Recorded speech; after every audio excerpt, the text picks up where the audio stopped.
एक ऐसा कानून जो महीनों से सड़कों पर विरोध, संसद में बहस और कोर्ट में जंग का मैदान बना हुआ है। वक्फ संशोधन अधिनियम 2025। 15 सितंबर 2025 को सुप्रीम कोर्ट ने अपना अंतरिम फैसला सुनाया, जो आधा आधा सा लग रहा है। पूरे कानून पर रोक लगाने से इनकार कर दिया, लेकिन कुछ विवादास्पद धाराओं पर ब्रेक लगा दिया। मुस्लिम नेताओं ने इसे राहत कहा तो सरकार ने लोकतंत्र की जीत।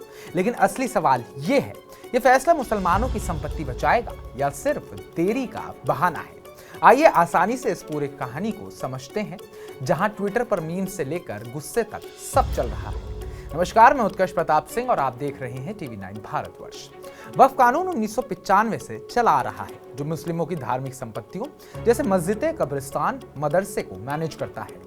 2025 में सरकार ने इसे संशोधित किया, ट्रांसपेरेंसी और अकाउंटेबिलिटी के नाम पर, लेकिन विपक्ष ने इसे मुस्लिम संपत्ति हड़पने की साजिश बताया।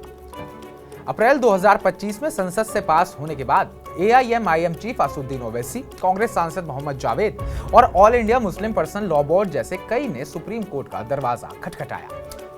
विरोध इतना जोरदार था कि देश भर में वक्फ बचाओ मार्च निकले और एक्स पर वक्फ अमेंडमेंट एक्ट ट्रेंड करने लगा। अब आपको बताते हैं कि इसके मुख्य विवाद क्या क्या थे। पहला, 5 साल का इस्लाम टेस्ट। वक्फ बनाने के लिए 5 साल से मुसलमान होना जरूरी है। कलेक्टर का राज, कोई भी संपत्ति वक्फ है या सरकारी, ये कलेक्टर तय करेगा। गैर मुस्लिमों की एंट्री, वक्फ बोर्ड में ज्यादा गैर मुस्लिम सदस्य रहेंगे। रजिस्ट्रेशन अनिवार्य, बिना रजिस्टर तो वक्फ ही नहीं माना जाएगा। चीफ जस्टिस BR गवाई और जस्टिस HG मसीही की बेंच ने 1923 से चले आ रहे वक्फ कानूनों का इतिहास खंगाला। कोर्ट ने कहा, कानून को पूरी तरह रोकना रेयर ऑफ रेयर केस में होता है। संसद का कानून असंवैधानिक माना जाता है, लेकिन कुछ प्रावधानों पर तुरंत रोक लगा दी। यहाँ टेबल में आसान तरीके से हम आपको समझाते हैं कि कौन सा कानून पहले था, किस पर ब्रेक लगा दिया गया और अब उस पर क्या प्रावधान किया गया है।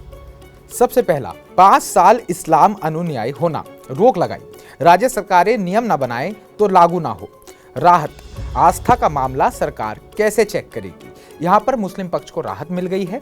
कलेक्टर को संपत्ति तय करने का अधिकार, इस पर भी रोक लगाई गई है। ट्रिब्यूनल हाई कोर्ट ही फैसला करेगा, राजस्व रिकॉर्ड में छेड़छाड़ ना हो। यहाँ पर मुस्लिम पक्ष के लिए बड़ी राहत है, क्योंकि क्रिपिंग एग्जीक्यूशन रुक गई है। वक्फ बोर्ड में गैर मुस्लिम सदस्य 11 में से 3 से ज्यादा ना हो। काउंसिल में 4 तक। CEO मुसलमान हो तो बेहतर। इसमें संतुलन बनाया गया है। धार्मिक मामलों में मुस्लिमों का कंट्रोल रहेगा, तो यहाँ पर भी राहत दी गई है। रजिस्ट्रेशन अनिवार्य, कोई रोक नहीं, 1923 से प्रथा है। झटका लगा है यहाँ पर मुस्लिम पक्ष को, क्योंकि अनरजिस्टर्ड वक्फ जो है वो अब खतरे में रहेंगे। इस चार्ट के जरिए हमने आपको अच्छे से बताया कि यहाँ पर क्या क्या संशोधन किए गए हैं और मुस्लिम पक्ष को उसमें से किस में झटका लगा है और किस में फायदा हुआ है। कोर्ट ने वक्फ बाय यूजर यानी कि लंबे इस्तेमाल से वक्फ को हटाने को नॉट आर्बिट्रेटरी कहा है, लेकिन डी नोटिफिकेशन पर रोक लगाई है। कुल मिलाकर ये अंतरिम है, फाइनल सुनवाई अभी बाकी है।